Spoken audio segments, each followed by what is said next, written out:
On January 28, 1390, Wan Hu strapped 47 rockets to a bamboo chair, lit the fuse, and either became the world's first astronaut or the first guy to die trying. Since then, we've blasted off thousands of times, each ride bigger, more powerful, and more over-engineered than the last. Today, a tier list of the best, worst, and weirdest rockets ever devised.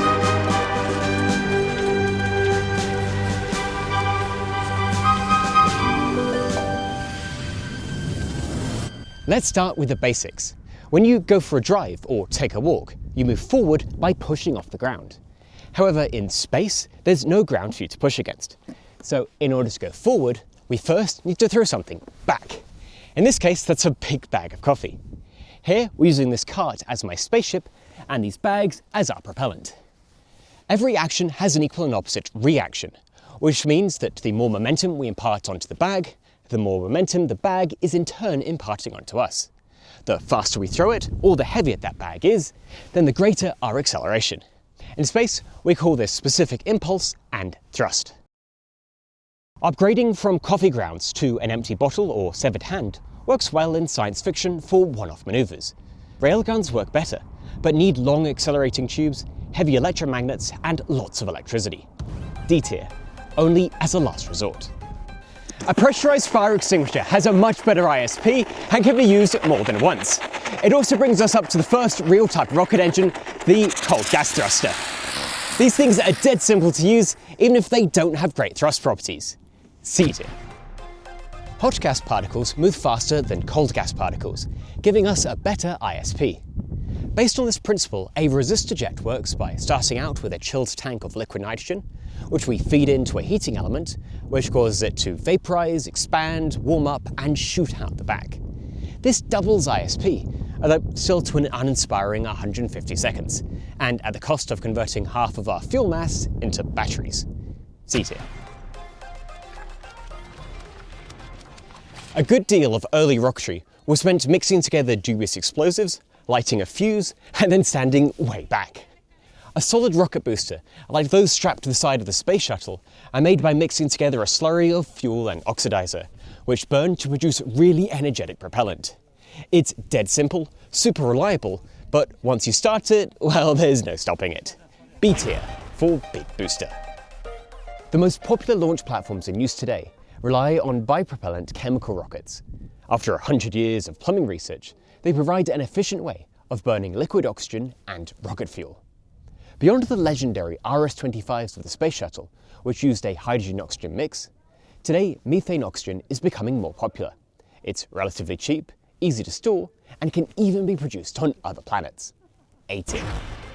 In the 1960s, Rocketdyne tested out a lithium-fluorine-hydrogen tripropellant and recorded the highest ever chemical rocket ISP of 542 seconds. Unfortunately, molten lithium is really hot, liquid hydrogen is really cold, and fluorine is just really dangerous to work with. C tier. At the other end of the spectrum, monopropellants use a single chemical, such as hydrazine, and then decompose it by flowing it over a unique catalyst, with the resulting molecular debris providing our thrust. It's a simple, reliable, kind of high-power system, making it perfect for long-term deep space missions, like New Horizons on its way to Pluto. Of course, it's also so toxic that in 2008, the US Navy shot down their own hydrazine-powered satellite, rather than letting the fuel tank maybe reach Earth. B tier. If you're looking for maximum energy density, then a nuclear reaction beats out chemical at the rate of 6 million to 1. A chemical rocket is just a device for producing hot water vapor, and a nuclear power plant is basically the same thing, heating up water to produce steam to make a turbine fan go brr. If we switch out water for a lighter gas such as hydrogen, then this doubles our ISP. We would need to run this thing constantly, filling up with hydrogen as we reach the gas giants. B tier. A gas core rocket is like a ping pong ball suspended by a hot air dryer, where the ball is a molten mass of uranium and the air is propellant, heating up as it goes past. Because there's nothing touching the uranium, it can reach some insane plasma level temperatures. However, any slight acceleration, like from the rocket we just built, will cause the system to destabilize, with the uranium squirting out the back, which is kind of self-defeating. F tier. The other main use of nuclear energy is to delete small islands from the Pacific. And in a similar vein, the Orion drive works by vaporizing a layer cake of metal and oil to transfer momentum to our spacecraft. With a sufficiently thick pusher plate and a carefully timed series of explosions, we could accelerate, say, a brain to a decent fraction of the speed of light. Its ISP of 1.3 million is also the best we've seen so far. A tier. Nuclear fusion produces even more energy than fission. However, it also requires the careful containment of high-energy plasma, requiring supercool electromagnets, which themselves need their own power. Poking a hole in the back to use as a nozzle only makes confinement more challenging. Although nuclear fusion might be high energy density, a nuclear fusion reactor is not. D tier. If all you need are high-speed particles leaving a spaceship, then look no further than the separating halves of a uranium nucleus. Normally, these would get caught in the reactor. However, a fission fragment rocket uses a thin, open-ended design to allow for these heavy, relativistic particles to stream out into space. We're limited by the melting point of our solid material, which restricts the thrust that we can achieve. However, its ISP of 300,000 is insane. We might not be able to use it for cargo missions to the planets, but it's our best chance at going to another star system using modern technology. S tier. Electric propulsion systems make the most of limited propellant by maximizing ISP at the expense of thrust. If you're watching this on a cathode ray tube television, then you've actually got a mini D-tier rocket engine inside your screen. A cathode electron emitter has its electrons accelerated through a series of plates, reaching a ludicrously high 10 million second ISP with a ludicrously low 0.5 micronewtons of thrust. Gridded ion thrusters hold a low-density plasma inside a large magnetic chamber. Power trickles in until the individual ions are moving fast enough to escape through an electrostatic grid. They can operate for years with 7,000 second ISP. However, they tend toward using expensive propellants and have minuscule amounts of thrust. B tier. The Hall effect thruster is basically a mini particle accelerator. This glowing ring is due to a current of electrons. When you pass a heavy gas such as argon through the beam, it becomes ionized, shooting out the back. Today, it's a bit of a workhorse of modern spaceflight, used in everything from Starlink satellites to ESA lunar probes and the NASA Psyche mission. A tier. The magnetoplasmodynamic thruster is basically a souped-up version of the Hall effect thruster. Rather than relying on a magnet, instead we pump electricity through the ionized plasma, producing a magnetic field which collimates a beam out the back. Powered by several kilowatts of electricity provided by a nuclear reactor, it's able to produce 10 newtons of thrust, enough to finally get a spaceship moving, with 8,000 seconds of ISP. Now we can run cargo missions to Jupiter and beyond. S tier. You know how I said space propulsion only works when you get to throw something backward? Well, that isn't entirely correct. We can still push off of things in space. We just have to be careful about what we're pushing against. An electric current inside a magnetic field experiences a force. So if our satellite is up in Earth orbit inside Earth's magnetic field and extends a kilometers-long tether and flow some current through it, then we can make small maneuvers basically for free. An electrodynamic tether has infinite ISP with a thrust of a couple of micronewtons per meter per amp. It's a cool technology, but not particularly practical. B tier. In 2001, EM Drive promised thrust without propellant, using a resonant microwave chamber. Depending on who you talk to, either worked by bouncing the microwaves harder off the big end than the small end, or by pushing against a sea of virtual quantum particles. Early tests revealed that it produced a small amount of thrust, although this then disappeared when they used more sensitive measurements. It turns out that the real culprit was stray currents in the power cables, pushing off Earth's magnetic field in a similar way as an electrodynamic tether. F tier. Not a real thing. A gravity assist sounds like it's cheating, but this time the math actually works out. Our spacecraft comes into a planet's gravity well and then leaves faster than it arrives.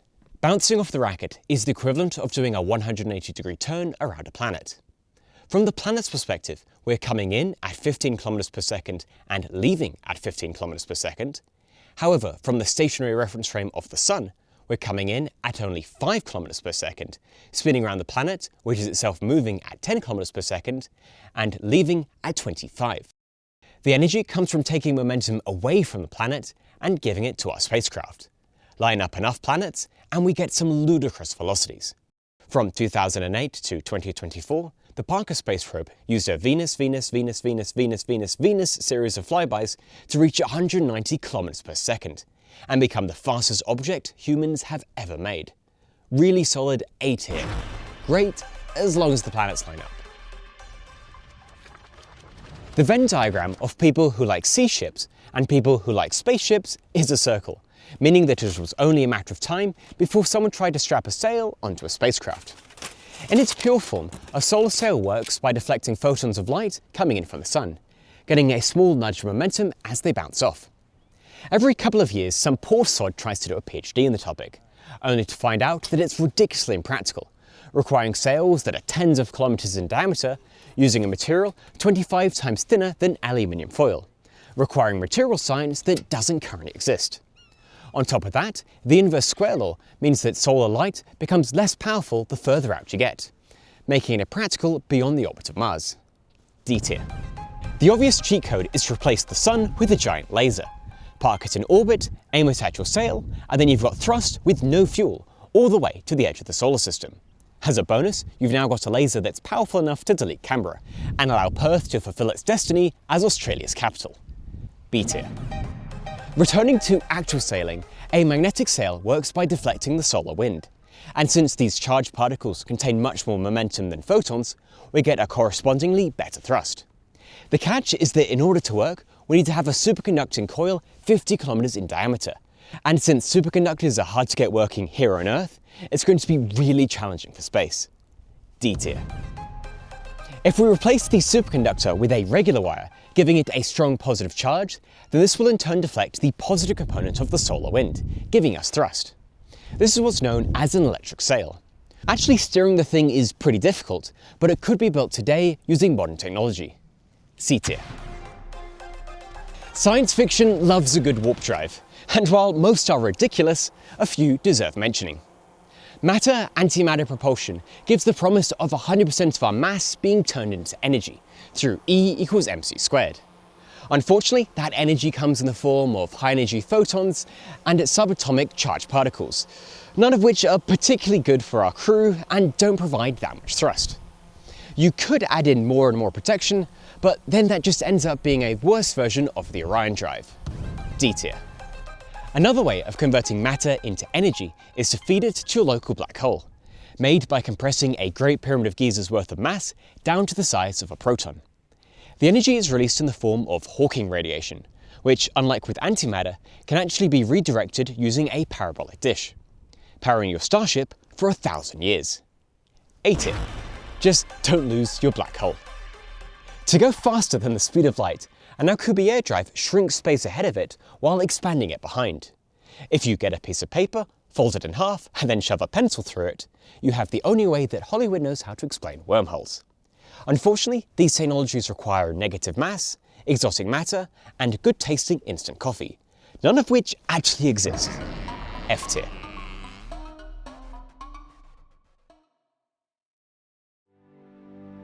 Most rockets are bad. A couple actually work, and just a few are crazy enough to take us to the stars.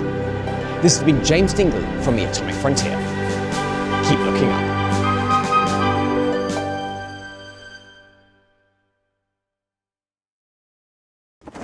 Ahoy there!